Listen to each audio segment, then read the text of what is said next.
All right. All right. Okay. Thank you, everyone, for joining us tonight. Welcome to the Book Loft Presents a Conversation with. Today's guest is Jake Johnston. Jake is a senior research associate at the Center for Economic and Policy Research in Washington, D.C., and the lead writer for the center's Haiti Relief and Reconstruction Watch website. Mr. Johnston's work has appeared in the New York Times, The Nation, Boston Review, The Intercept, and as well as ABC News. Mr. Johnston is here tonight to talk about his new book, which is called Aid State, Elite Panic, Disaster Capitalism, and the Battle of Control for Haiti. I just want to say thank you, Jake, for joining us tonight. Hey, thanks for having me. It's great to be here. Absolutely. And I just want to say that off top that it's a phenomenal book, well researched. I think you write really compelling stories of folks, not only of the everyday folks that live in Haiti, but also of the government officials, and kind of tell this, the story of again, elite panic and capture, and kind of the story of how donor classes and corporate interests have kind of really had a hold on both Haiti as a state and its culture. And to start off, I wanted to ask, um, you're a guy who's originally from Portland, Oregon. You live and work in DC. What is it about Haiti and that inspired you to write not only this book, but motivates you to do the kind of work that you do with the Center for Economic for the Center for Economic and Policy Research over in DC? Yeah, well, first, I think my friends from back home in Maine would be a little offended by the Oregon thing, so I got to correct the record. It's Portland, Maine. Oh, sorry, Portland, Maine. I've had Not at all.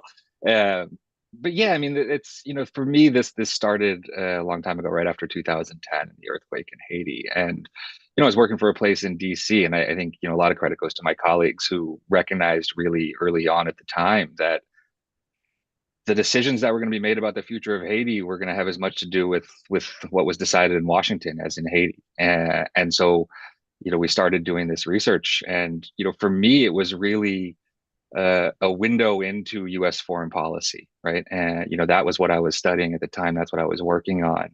And in Haiti, it just sort of smacked you in the face. Nothing was beneath the surface. It was just right there.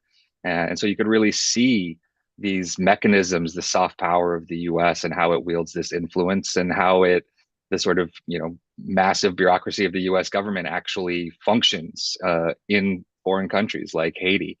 And so it really just started there and never stopped, right? So here we are 15 years later, and, in so many ways, it's still that, right? International actors are still a really dominant force in Haiti's politics and their economy. And so, it's not just about that anymore for me, right? Over time, spending time in Haiti, traveling there, meeting friends, it became about much more than that. It came about Haiti itself and the culture and the people and everything like that. But, it's still at its core is for me a window into US foreign policy that we don't often get. And so, in the beginning of the book, you give the reader kind of this comparison that's really interesting to me.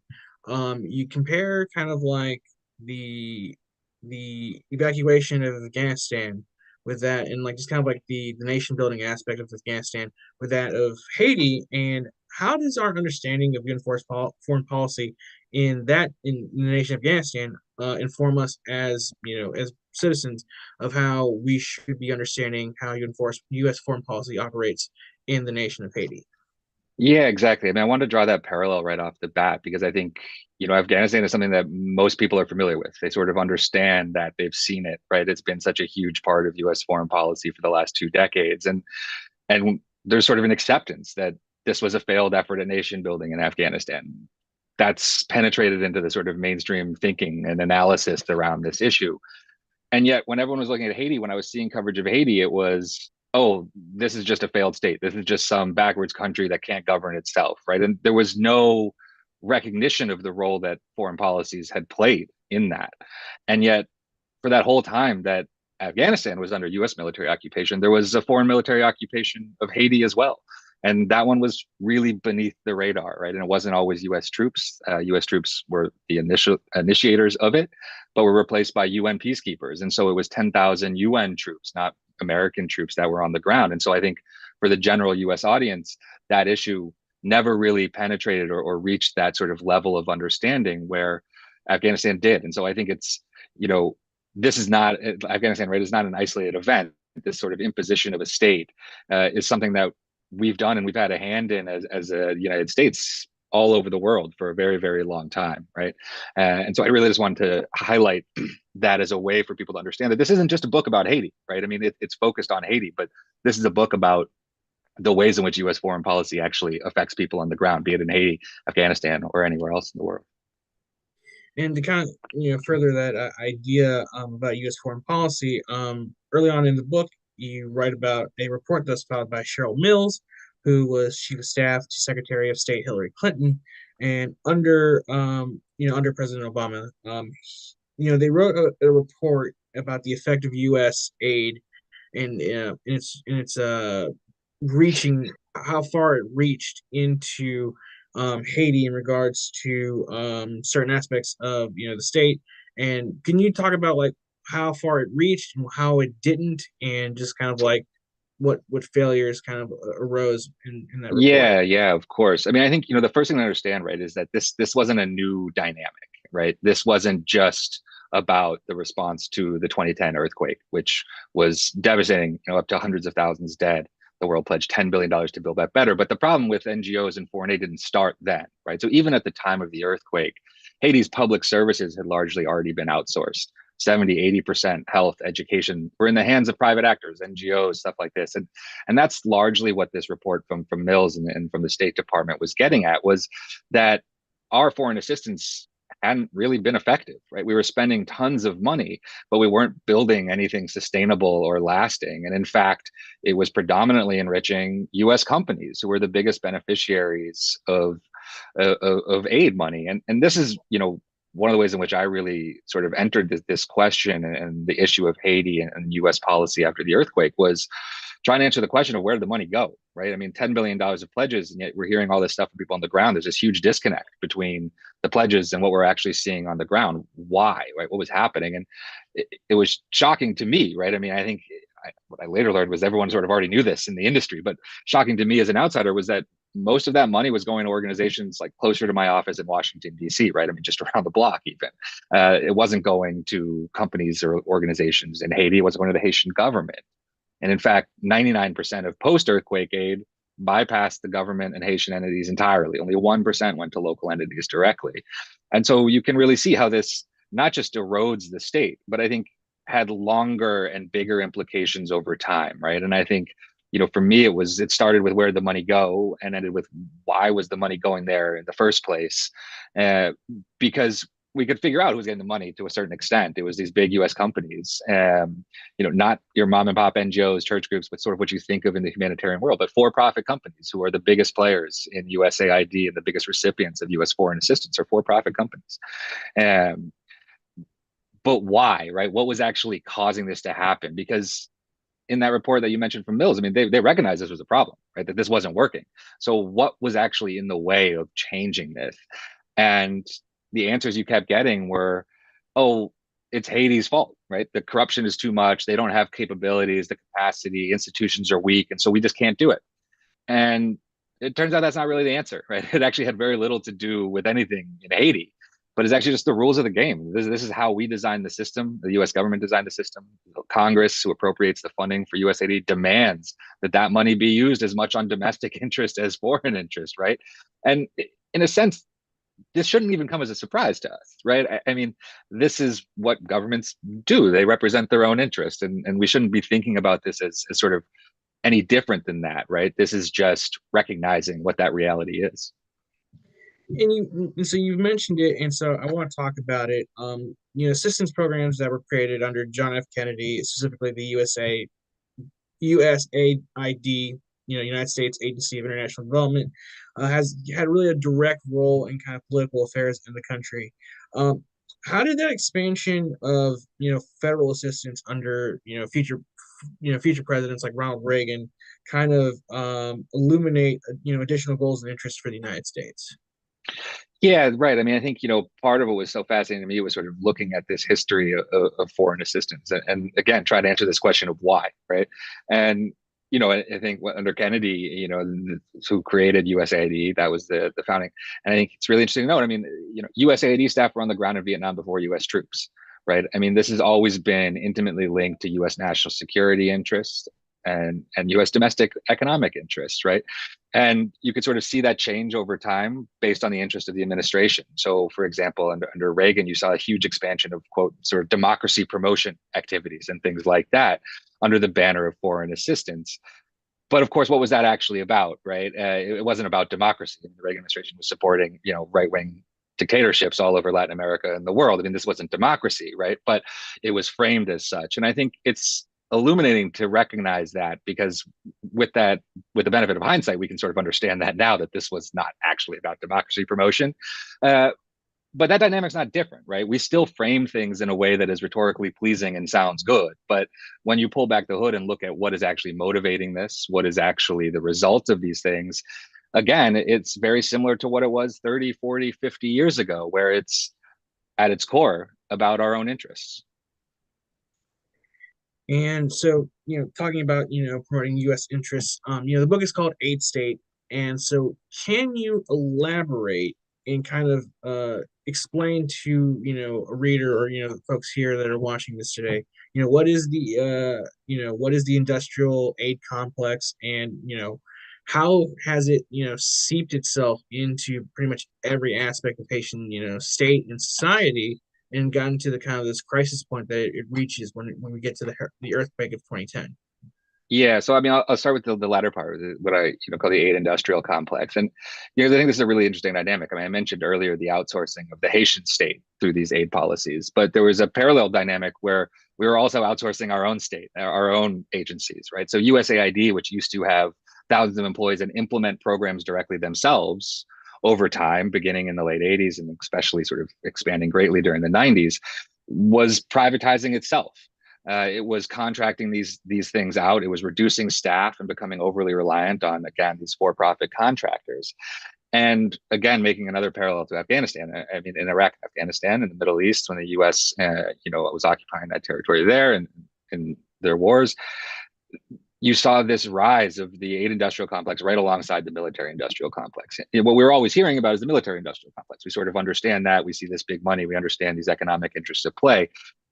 But there was a very similar dynamic happening in the aid world, right? And this is intimately involved to this nation building, that this aid programs are really, designed to facilitate and help. And so when we get to Haiti, right, that dynamic sort of just reaches new levels, right? So it's not just the sort of normal outsourcing of the state that we had seen for a few decades, but really upping it a notch. So, for example, there was a commission that was created that was meant to sort of channel aid and focus on big ticket items. But this was co-chaired by former President Bill Clinton. Its staff was almost entirely Clinton Foundation staff and paid for by foreign governments, and it wasn't responsive to these people. This was sort of an extra constitutional, extra legal body that was created as basically a taking over the functions of parliament in Haiti, right? I mean, so this wasn't just about aid and the way aid hollows out the state over time, but also the bigger political effects of US foreign policy more broadly and aid directly. And so to give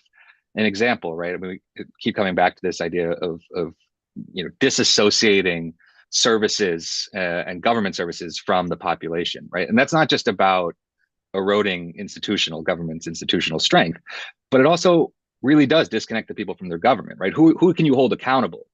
It's not your government, right? They're not the ones who are providing the services. So you, as a Haitian, you're looking to hold accountable some foreign company or NGO that is not at all accountable to you, right?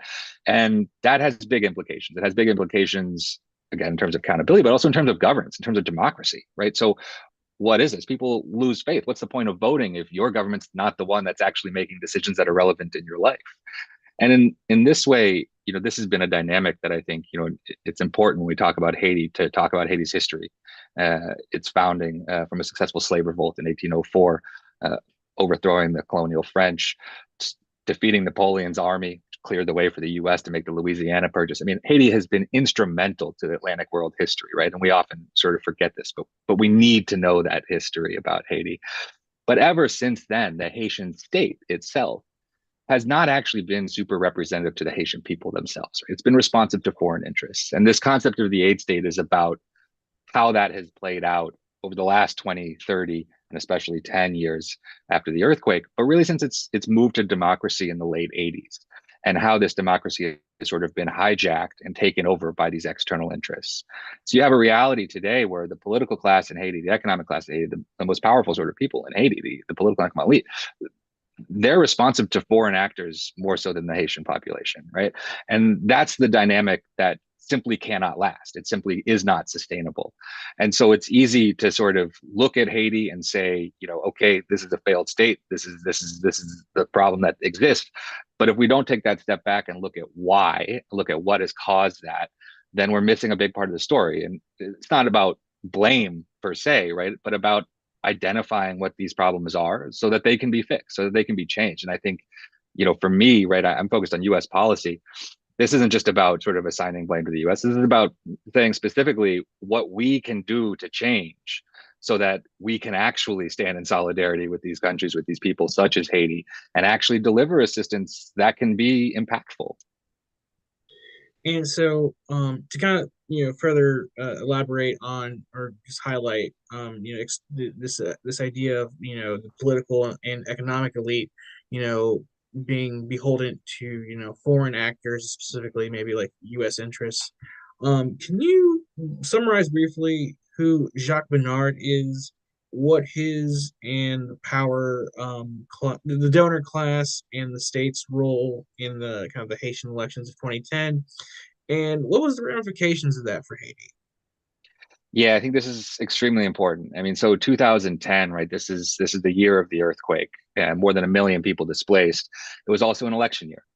And despite the obvious logistical challenges to holding an election with 1 million people displaced and in the aftermath of such a devastating natural disaster, the donor class and the donor community was full steam ahead. It said elections at all costs, right? We need to move forward with this and have this. And, again, for them, to me, this wasn't about democracy, right? This is about sort of checking a box, getting your partner and moving on. You need to fulfill this sort of facade, right? These requirements go down your list, but not actually getting at what this is really about. And that was before the first vote was cast, right? That was just about holding the election.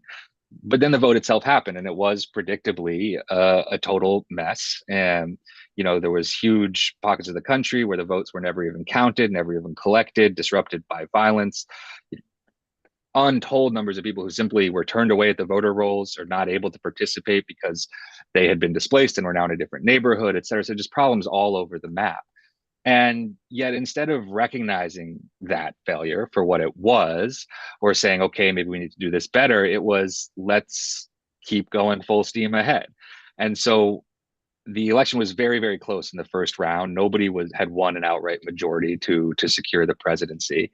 But the battle was really close between second and third place, the government's favorite candidate and a sort of ostensible outsider, popular musician. And rather than scrapping this, sort of starting over, the United States move forward. And so they sent a team from the Organization of American States. This is a hemispheric body composed of all the regional governments, Latin America and the Caribbean.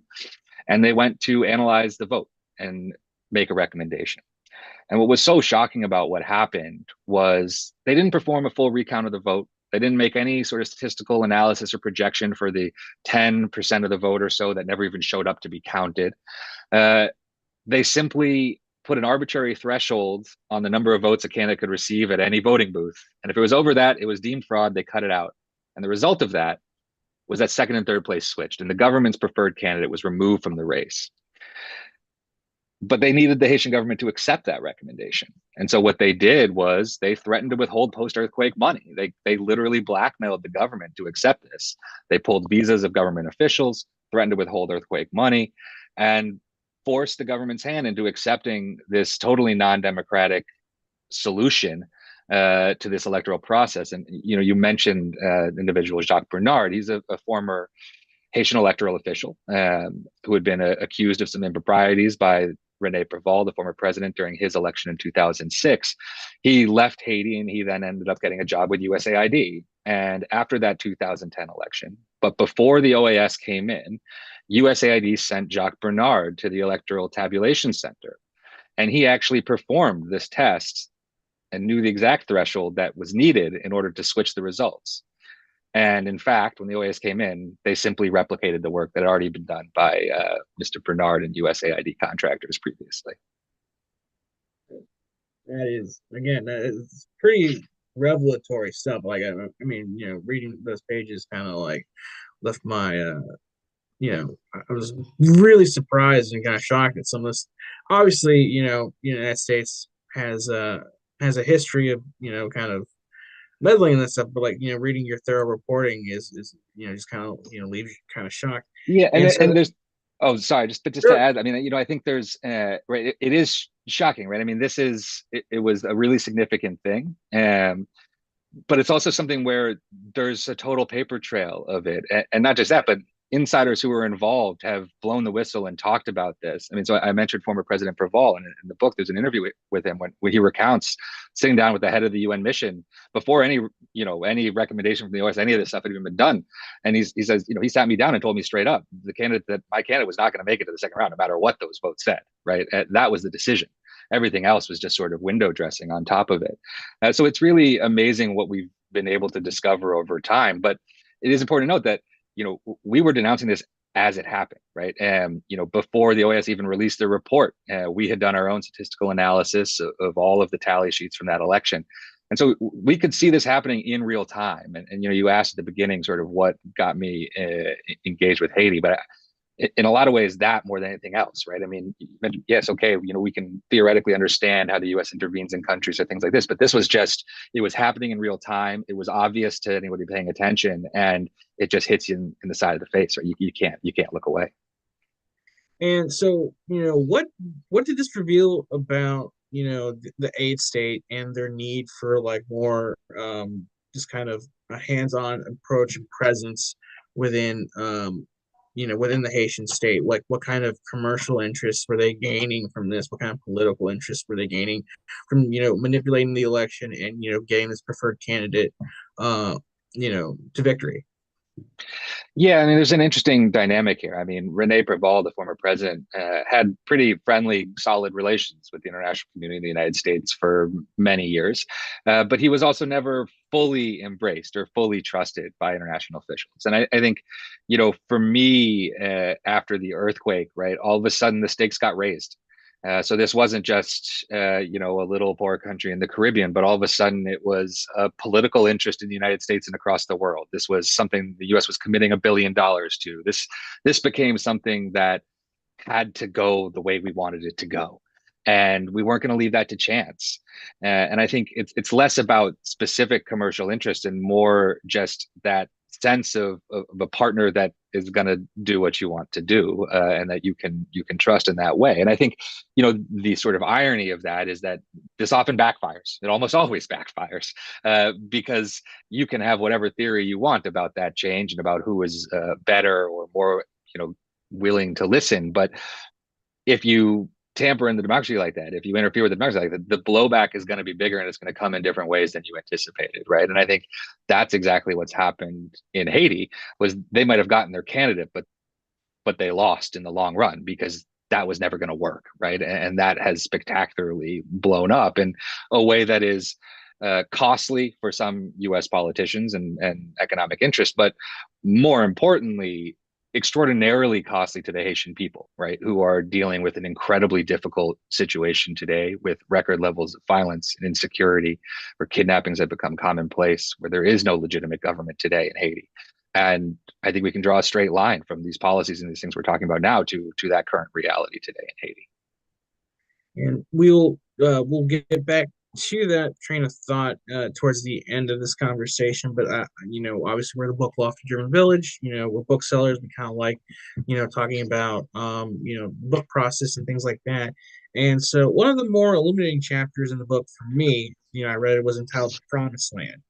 And I believe it kind of perfectly encapsulates kind of the thesis of the book, what the message is that you're trying to get across. Um, And I want to talk about like that specific idea, just kind of like your on the ground reporting.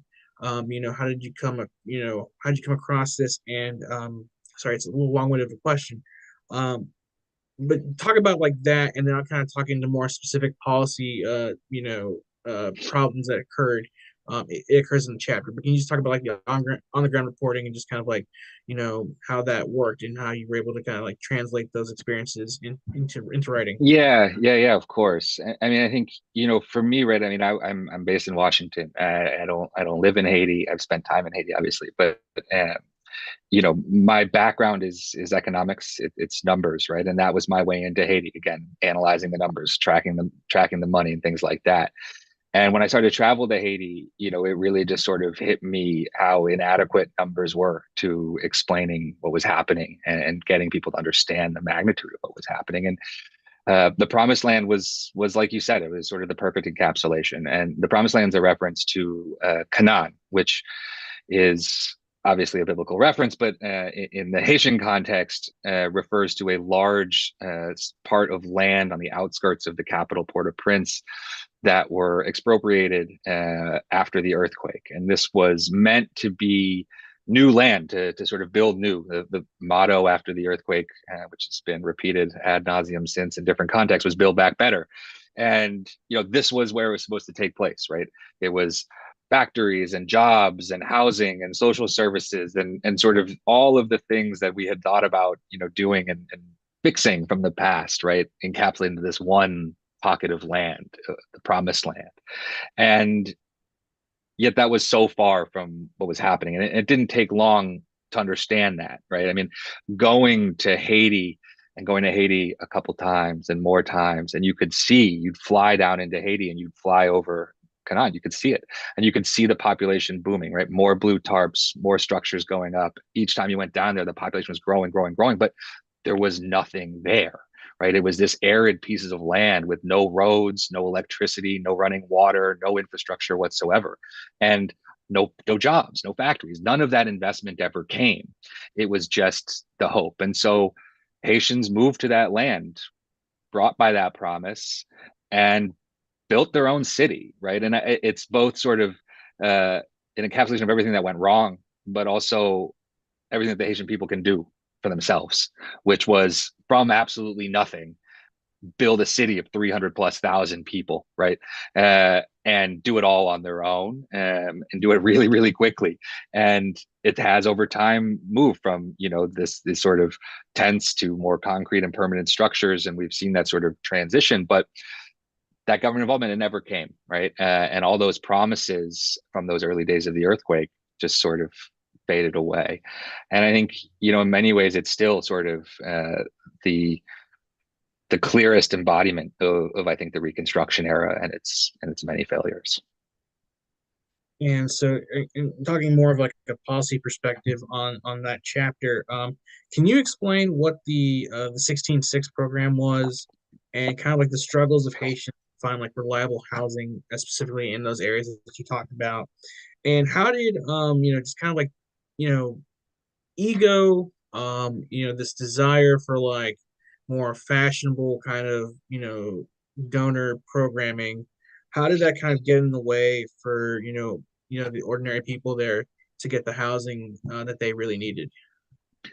Yeah, so as I was talking about earlier, there was the official displaced population was over 1 million people at its height in 2010, and obviously, a huge chunk of the capital's housing stock was destroyed in the earthquake, either damaged or totally destroyed. And so, from the very beginning, housing was the number one issue in a lot of ways, right? I mean, it was the clearest thing that was going to be necessary was where are these people going to go back to, right? I mean, you can't stay this place forever. And these camps sprouted up all over Port-au-Prince because the housing obviously wasn't quick to come.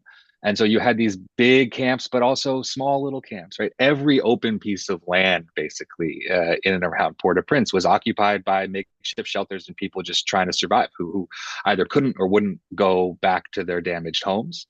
Uh, and also, it was, from the NGO perspective, many didn't or were not allowed due to their own security protocols go into many neighborhoods in Port-au-Prince. And so the camps were also very convenient for them because you could have a locus of distribution. You could say, we're going to support this camp and provide services to this camp. And while services were necessary, it also drew more people to the camps. And so that population kept going up because those services and those things weren't actually available to them in their daily lives, right? All of a sudden, you could have water, you could have free food distribution, these things like that. And so they were huge draws too. And brought this again this massive influx of population, but there was a problem, right? This was directly an impediment to the donors and to the Haitian government's plans after the earthquake, which revolved around, Haiti is open for business and attracting foreign capital. And the big camps were, in your face. They were in the way, not just literally, but also, in the image of them, right? It stood in the way of these plans. And so 16.6 was a program launched in Haiti that was aimed at reducing the camp population. And basically what it was giving families a small voucher to leave the camps. And that could be used for rent, be used for whatever. And it was successful in the sense that the camp population decreased drastically in a pretty short period of time. But the broader context there was that many camps were facing violent forced evictions, right? Landowners, the people whose land it was, the elite in Haiti were pushing back. They did not want people on their land. They wanted to, use it for development projects and things like this. And so they began to pay people to leave. And the alternative was get forcibly evicted with nothing. And so people would take the subsidy, take the little money they could and try and move somewhere else, rent one of the damaged houses that they had fled, or move to Canaan, to the promised land, right? And that's a big part of the reason why you saw that huge influx of population there. And so as a strategy to close camps, it worked. As a strategy to provide durable shelter solutions to hundreds and hundreds of thousands of people, right? It was a total failure. And I think, this is where I think the second part of your question, really comes in. In Haiti, there's a lot of low-lying structures, single-family homes, single-story homes, and things like this. And but nobody wanted to repair these homes, right? The way that donors and NGOs measure success, measure their impact, is number of beneficiaries. And this again feeds into that camp dynamic where, there's a camp of 20,000 people and you put up a water pump. Well, you got 20,000 beneficiaries. Boom, check mark. That's in your next brochure. That's in your fundraising email. You want to boost those numbers as much as possible. And you need new things, shiny things to show everybody that you're done with your money. Fixing a busted small little concrete shack is not exactly sexy. It's not how you get more donations for your work. It would have been the most effective use of that money, probably, right? But that's not what it went to, because that's not always what the motivating factor is. And it goes deeper, right? So the US government had a really ambitious housing program after the earthquake. It was the biggest one after the earthquake. And aimed to build, tens of thousands of new homes. And obviously the belief, right, behind this project was that people were displaced, they needed homes in the capital, right, where the area affected by the earthquake. But then we run into different political objectives in Washington than what the interests are on the ground. And for the US government, the biggest priority after the earthquake was this flagship project of theirs, an industrial park. And they spent hundreds of millions of dollars to lure a South Korean textile magnate to come in and open a factory in Haiti. Well, they couldn't get the land in the capital because the land in the capital was owned by the elites and they didn't want to pick a fight with the elites. So they ended up building it hours and hours north of Port-au-Prince, the far north of the country, on land that was occupied by the peasants, because they don't put up quite the same resistance as a bunch of elite businessmen, right? And so that's where the factory got built. And so then the housing became, rather than for displaced people, but housing for workers at the industrial park as part of a subsidy for this Korean factory. And so the tens of thousands of new homes around Port-au-Prince turned into 750 homes, 6+ hours away, just down the road from this industrial park. And those were the only homes that the US government built after the earthquake. That was the end of the project. And so you can see, again, this isn't motivated based on what the needs are on the ground, but different interests, right? And I think, again, I go back to this, right? We can look at Haiti and say, oh, that's too corrupt. It's like that. We can't. Haitians don't have a monopoly on corruption, right? And so this industrial park, the person who was most instrumental in bringing this Korean company in and getting the hundreds of millions of dollars in subsidies, 10-year tax free, built the factory, housing, etc., was Cheryl Mills. She was staff to Hillary Clinton. And by the time those houses were actually occupied by anybody, Cheryl Mills had left the State Department. She had started a consulting firm that was focused on opening new industrial parks, predominantly in Africa. And the seed money for that new company of hers came from the CEO of the South Korean company that she had brought to Haiti with hundreds of millions of dollars in U.S. taxpayer subsidies. Like maybe that's legal, right? But it's certainly corrupt. And so, this idea that it's Haitians that are at fault for these things when it's our officials and our policymakers who are signing off on this, writing the checks, and the ones actually in possession and control of how that money is spent, yeah, I think rings hollow. I mean, to me, but it rings hollow to Haitians. I mean, they're seeing who actually has the money, who's benefiting from it. They know it's not them, and so we can really see this quite clearly. And so I have one more question. But before I ask it, I want to let folks know who are watching this. If you have any questions for the author and you'd like to ask, we have both a comment section and chat box. You can ask away. When we finish up this portion, I will look through and select a couple of questions to ask for our author. And so obviously, so the last question I want to ask is, Haiti has most recently kind of captured international attention because of the headlines, due to the fact that its former president Jovenel Moise was assassinated. Um, Before this event, last I believe was like about 24 hours ago.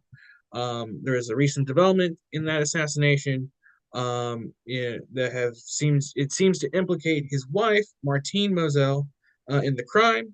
She's been indicted along with a couple of other individuals. In regards to this portion of the question, as someone who has kind of researched, reported, has come to understand the situation politically in Haiti. What did this new development do for you, and just kind of like your understanding of the assassination overall? Yeah, for sure. So, I mean, also, I'll just give like a little background about this event. So, the president of Haiti, Jovenel Moise, was assassinated in July 2021. And we still don't know. I mean, even yes, there are new headlines, and I'll get to that in a second. But just broadly speaking, even after this, we still have very little information about what really happened. What we do know is a group of some 20 Colombian former soldiers stormed the president's home. The president was shot and killed. And those Colombians, as well as many Haitian police officers and others, have been in jail, some of them extradited to the US to face charges here because there was the involvement of a South Florida security company. And so this has sort of tentacles all over the place. And for me, the assassination case is extremely important. And it's also, the book goes right up to that. So the last chapter in the book is sort of my investigative work into the assassination. But for me, it was a fascinating case, and I think a really important one because of all of these tentacles, right? This isn't just about Haiti. I think if there's one thing about the assassination case that I think everyone needs to understand, it's that the vast majority of those who've been implicated and been arrested and have been able to speak about this have claimed that they were at least believed to be operating with the support of the US government. And that's not to say that I think the U.S. assassinated the president of Haiti. I don't. But I think what it does explain and help us understand is the role of the United States in Haiti and why these people could be convinced of such a thing, right? There's a reason for it, right? It's that history that we've been talking about, that history of intervention, of political determinism, where it's totally believable that the United States government would be supporting something like this to those actors on the ground in Haiti, right? And that reveals something bigger than just about the assassination. And so for me, truly investigating the case, is a way to disentangle this web of power that has seized Haiti and I think really taken over the state. And yet, unfortunately, that's not what we've seen happen. So again, I mentioned the U.S. investigation. The U.S. investigation is not intending, is not going to reveal the mastermind of the assassination. That's not what the Department of Justice and the FBI are trying to do. We can criticize that decision, but that it's not. It's a narrow part of the case focused on people with connections to Florida. And in Haiti, where we've had this big recent development, we've seen this case develop in fits and starts with sort of overt and covert politicization of the process. The current prime minister, de facto prime minister Ariel Henry, has been implicated in the assassination, has interfered in the investigative work that has gone into the investigation, firing prosecutors, minister of justice. Many clerks and other people who've investigated and worked on the case in Haiti have had to flee the country due to death threats over the last couple of years. So the environment in which this investigation in Haiti is taking place has been colored by problems from the very beginning. What came out this week was an indictment from the judge who has been on the case. He's I think the fourth or maybe even the fifth judge that has been on this case in 2.5 years. And it has some shocking revelations. Certainly the headlines today are all about the late Jovenel Moise's wife, Martine Moise, who has been indicted by this judge, as well as the prime minister at the time, Claude Joseph, who is currently in opposition to the government and has been very active. And so, you know, this is obviously capturing people's attention. And I think, you know, it's not to offer a defense of people who have been implicated or indicted or anything like that. But I think we do have to understand the context in which this investigation has taken place. So this report came out. This is a very key moment. The judge's mandate expired. And so in the period of where he was preparing these indictments, these charges, there was a question of if he would even keep his job or not.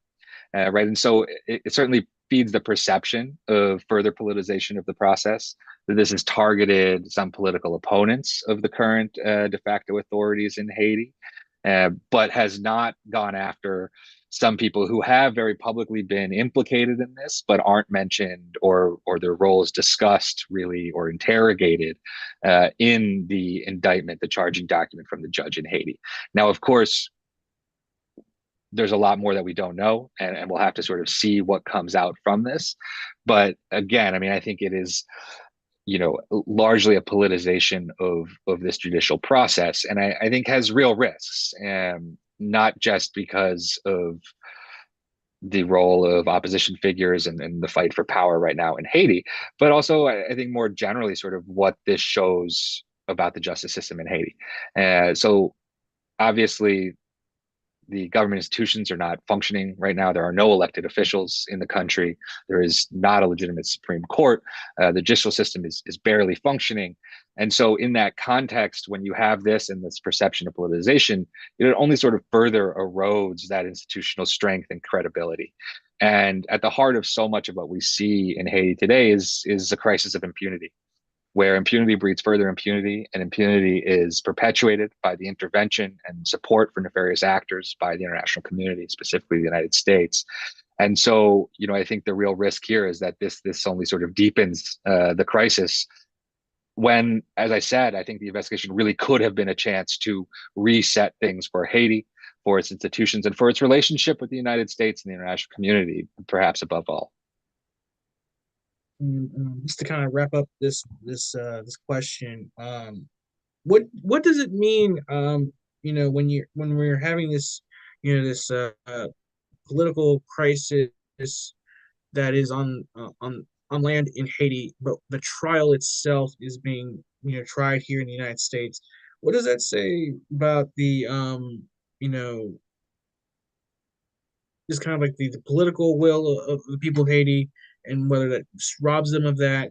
And then what does it say about kind of like, you know, our involvement or potential involvement in this, or, you know, just kind of like what our foreign policy says about that? Yeah, exactly. I mean, this is really important. I think, you know, in a lot of ways, it's a continuation of what we were talking about earlier, is the outsourcing of the state, right? I mean, here's the outsourcing of the justice system itself, right? That the United States courts would be the ones holding the perpetrators of the assassination of Haiti's president accountable.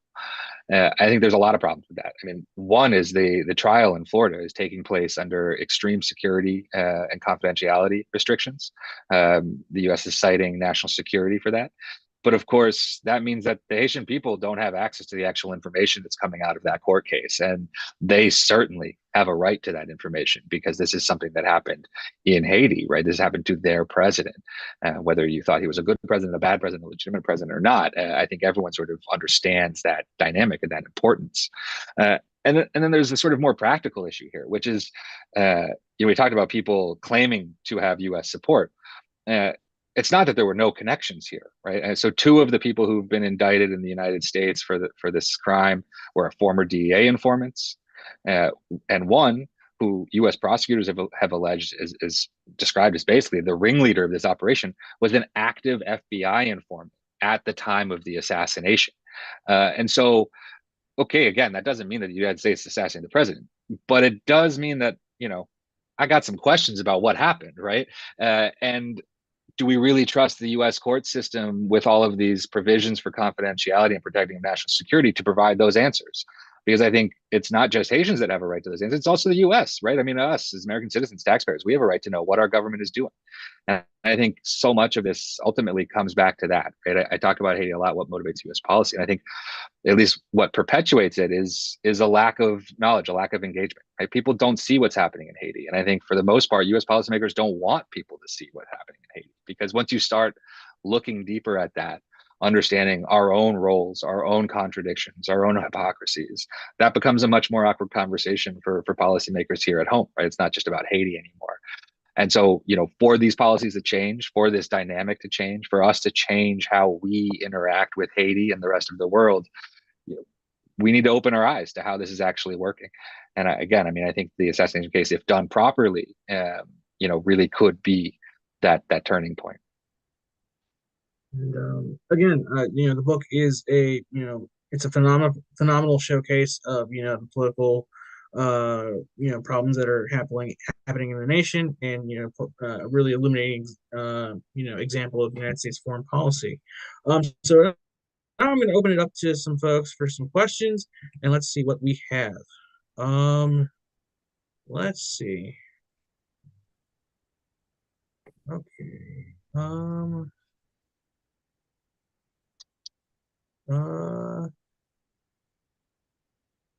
Monica asks, do you know Code V, private investment industrial park located in Quantum, the impacts positive has done to this particular zone?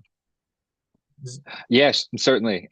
Familiar with the work. And I don't mean to say that the entire industry has no value added, right? I mean, I talked a lot about the Caracol Industrial Park, but I do think we have to sort of understand that this is part of an economic system that has dominated Haiti for a long time, one that is based on low wages and extraction from Haiti for the rest of the world, and I think that is in many ways a continuation of the colonial relationship with Haiti from over two centuries ago, right? And so, there are bigger issues here, a bigger context in which this is all happening. And so while there are local benefits to employment, obviously, right, and people need jobs no matter what the pay, and that those support families that have no other alternative. And so in that context, those things are impactful. But I think unpacking that and looking at why that desperation is what it is, that people can take basically starvation wages and accept that, and why companies can continue to do that, speaks to bigger issues than any one individual park or job creation thing or anything like that. All right. And so let's see. Look through a couple other places, see what kind of questions we have. Keep them coming, folks, if you want to ask a question. Okay. So Donaldson wants to know, can you elaborate on or dispel kind of like what exactly is the role and in the Clinton can you elaborate or dispel what is the involvement with the Clinton Foundation when it comes to relationships in Haiti?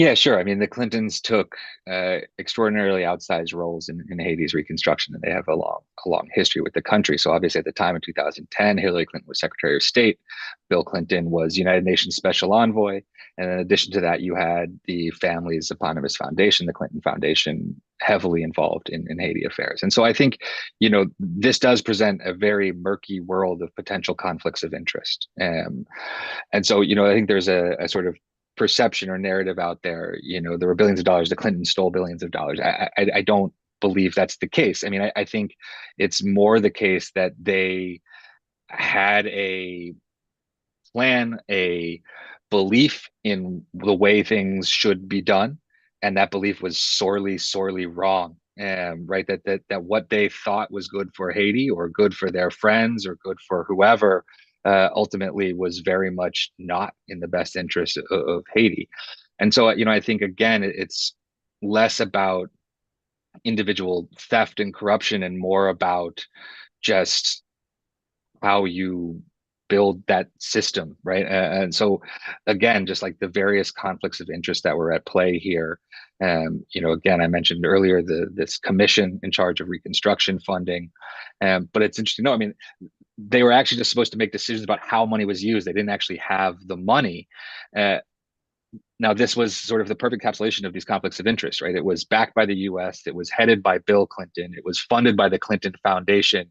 This doesn't exactly lead itself to clear decision making and clear, representation of the needs of on the ground, right? There's just too many other things going on. And so what you saw was, again, a lot of favoritism, right? I mean, this is a piece I worked on many years ago around, the designation that internally that they had for contacts of Bill Clinton, of FOBs, friends of Bill, would get sort of preferential treatment just in terms of access and things like this. But I think this does manifest itself over time, right?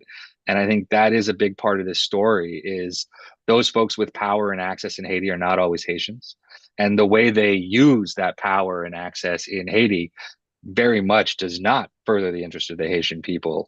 In fact, directly sort of thwarts that. I'm gonna go and see one more question, and then we'll wrap things up. Okay. Steven wants to know, in your reporting and in your research, obviously a lot of very explosive stuff in book. Did you receive any pushback in regards to getting information? Yeah, I mean, of course. I mean, on all sides. I think this is a good question. I mean, I did many years ago a lot of Freedom of Information Act requests. So, just trying to figure out where the money goes. That's not easy information always to get from the United States government, right?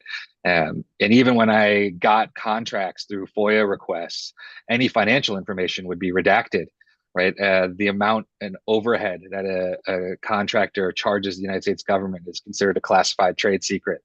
And so they can exempt that through from disclosure. So none of this stuff is necessarily easy to get, right? I think in Haiti, it was different. I think it's important to highlight this dynamic because I think it speaks to some problems, but also what I was able to take advantage of was that as a foreigner in Haiti, right, speaking to the power of foreigners in Haiti, I had access to people and institutions in Haiti that most Haitians didn't have access to, right? And for me, I was working with folks on the ground and grassroots groups in Haiti where, they were shut out from these conversations. They couldn't get this information, but I could. And I didn't necessarily even know what to do with it or why they needed it, but I could get it and I could give it to them, right? And that was what I could do as a foreigner to actually try and help and do something better, right? But that also comes over time with cost. And so, I recount in the book times where, I mean, I've received threats and arrests, threats of arrest from senators in Haiti and folks like this, and been told never to come back to the country. I mean, so there's plenty of barriers to doing this kind of work, both in the U.S. And in Haiti.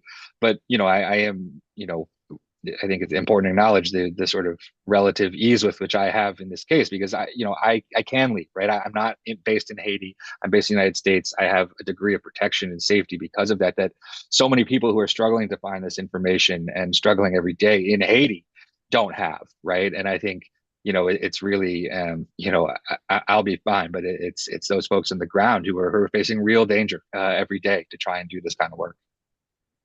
And so, as we wrapping up, I kind of want to ask you. This is like a kind of like a final question. The material in the book is very sobering. There is a lot of like hard material to go through. But what are the things that kind of leave you optimistic, and what is something that folks who what can they get from reading this book in regards to an optimism for the future of Haiti? Yeah, no, I think that's so important. So I appreciate that. I think I am an optimistic guy in general, and I'm optimistic for Haiti too. And I think I push back on this notion of Haiti as a failed state, but I do want to be clear that that doesn't mean that the state is not failing the people today, right? But that the state failing is not necessarily the problem, right? And what I mean by that is that this was not a state that was built to last. The status quo was unsustainable. It was going to blow up one way or the other eventually if it was continued to be imposed, because that just can't happen. And so the collapse of the aid state, to me is actually hope, reason for optimism, because it is in that collapse that something new can be built. And I think there is amazing organizing happening all over Haiti, has been happening for years, despite tremendous adversity, obviously, and is happening today with people putting their life on the line to try and organize for a better future, right? To try and build something new. And that's happening, right? People are trying to make that happen. I think, we see a lot of violence in Haiti today, and it is easy to get pessimistic. And I understand, and it's painful, right? But it's a fight for what that future looks like. And the people who have had power and who have had that access are fighting violently to try and keep it. And they're fighting against the people who are trying to build something different, right?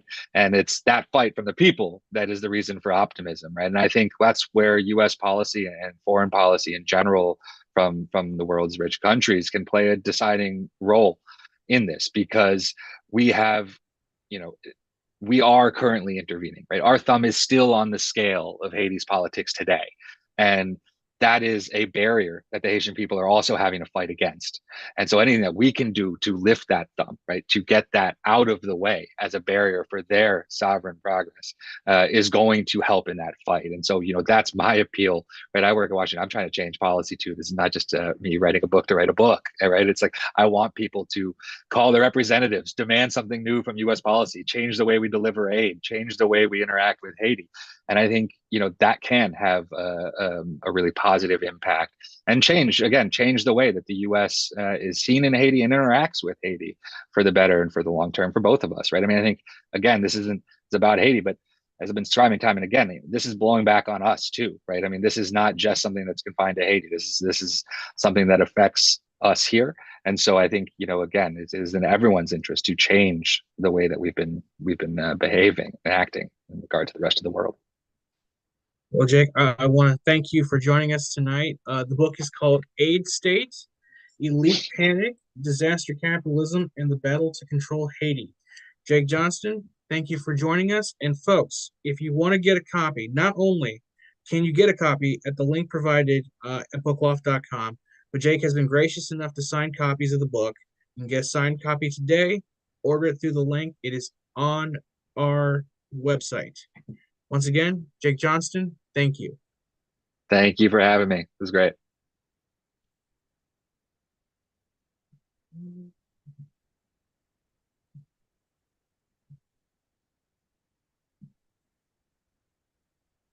All right.